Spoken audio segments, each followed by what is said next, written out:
అందరికీ నమస్కారము. Renuka Telugu teacher YouTube ఛానల్కి స్వాగతం. మరియు ఈ వీడియోను చూసి చిన్న లైక్ చేసి సబ్స్క్రైబ్ చేయండి. ఈ వీడియో కనుక ఉపయోగపడినట్లయితే ఒక నలుగురికి షేర్ చేయండి, కామెంట్ పెట్టండి. మరి ఈరోజు మానవ హక్కుల దినోత్సవం సందర్భంగా మరి హక్కులు మనకు ఎందుకు ముఖ్యమో, హక్కులు ఏ విధంగా ఉపయోగించుకోవాలి అనే దాని గురించి నేను ఉపన్యాసించాలని అనుకుంటున్నాను. మరి ఈ ఉపన్యాసానికి మీరు ఒక చిన్న లైక్ చేసి సబ్స్క్రైబ్ చేయండి.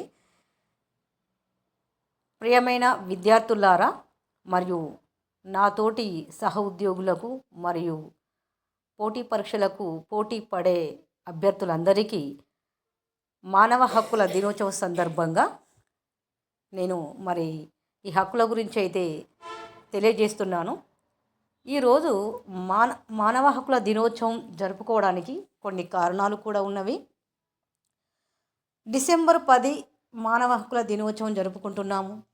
మానవుడిగా పుట్టిన ప్రతి ఒక్కరికి లభించే స్వేచ్ఛ, గౌరవం, సమానత్వం, భద్రత ఇవి అన్నీ మానవ హక్కులు. ఇవి ఎవ్వరూ మన నుండి తీసుకోలేని హక్కులు.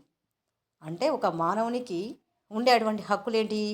స్వేచ్ఛ, గౌరవం, సమానత్వం, భద్రత ఇవి మన నుండి ఎవ్వరూ తీసుకోలేరు. ప్రియమైన విద్యార్థులారా, మీరే వినండి.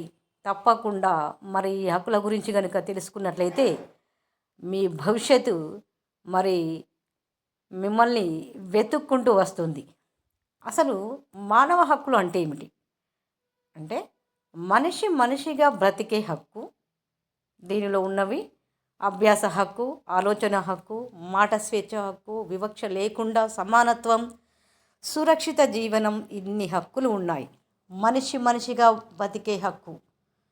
మరి ఈ హక్కులు ఎందుకు ముఖ్యము అంటే మానవుడు పుట్టడానికి, మానవునికి పెరగడానికి, పుట్టినాక పెరగడానికి ఆహారము, నీరు, సూర్యకాంతి ఎలా అవసరమో మరి ఇక్కడ కూడా ఇవి ఎందుకు ముఖ్యమైనవి అంటే ఒక చెట్టు పెరగడానికి నీరు, దానికి తగినంత ఎరువు, సూర్యకాంతి అవసరమైనట్లే మానవునికి కూడా ఇలాంటి హక్కులు కూడా ఉంటాయి.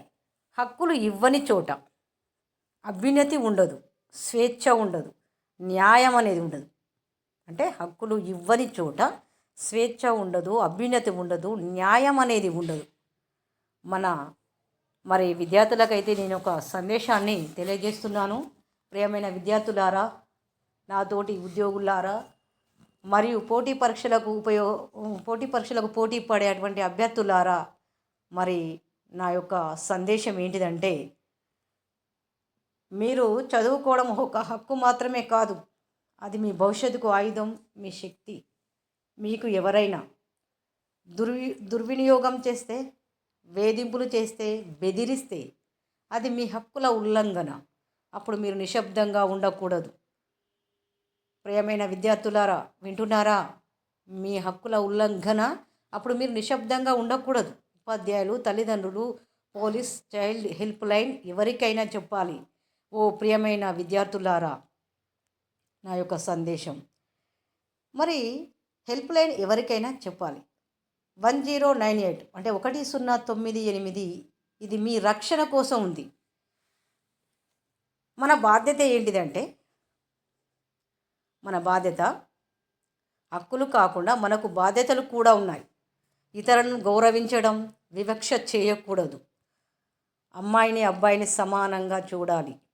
బలహీనులను కాపాడాలి. నిజాయితీగా ఉండాలి. మరి నిజాయితీగా ఉండాలా వద్దా? ఈ విలువలు పాటించే విద్యార్థి నిజమైన భారత పౌరుడు. ఇవన్నీ గనుక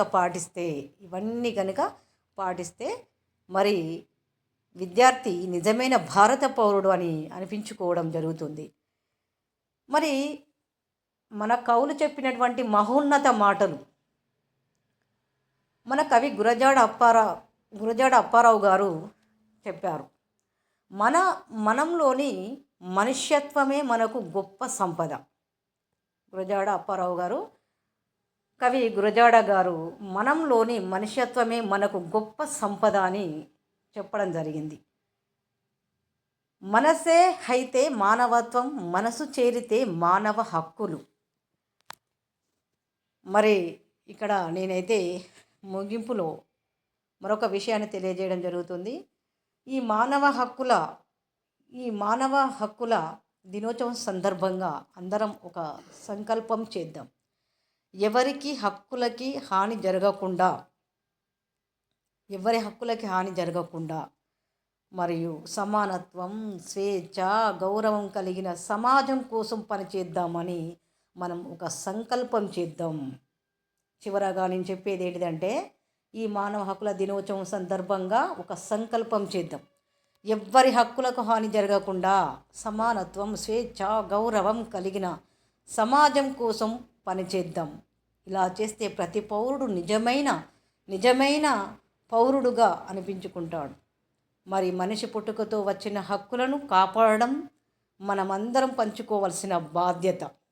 మనిషి పుట్టుకతో వచ్చిన హక్కులను కాపాడాలి, మనమందరం పంచుకోవలసినటువంటి బాధ్యత. మరి అలా చేస్తారని మీ అందరికీ నేను ధన్యవాదాలు తెలియజేస్తూ మరి ముగిస్తున్నాను.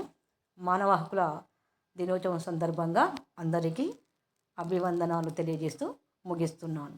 ఓకే ఫ్రెండ్స్, ఈ వీడియో కనుక నచ్చినట్లయితే లైక్ చేసి సబ్స్క్రైబ్ చేయండి.